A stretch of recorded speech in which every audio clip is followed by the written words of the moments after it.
a lot of times it's a conversation with the author. What's the voice they heard in their head?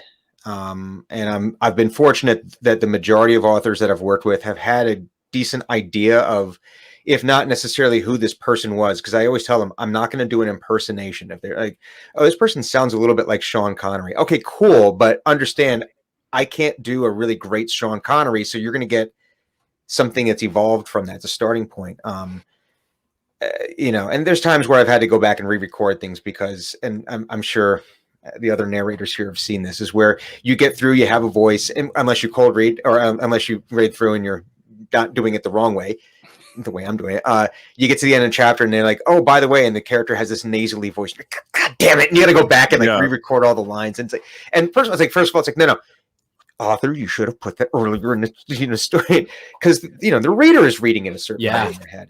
Right.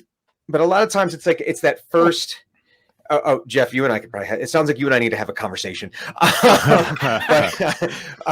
We guys need a cold one and decompress for a second. But a lot of times it's, outside of like the main character, it's, a lot of times for me, it's like, it's a first impression. What is the first impression I'm getting from the first sentence that this character is saying?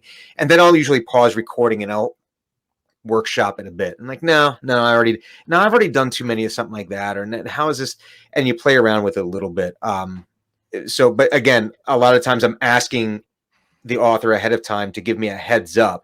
And then all the other like inconsequential people, it's inconsequential. The little people, don't worry about them. They get whatever voice I have left over laying in the bin.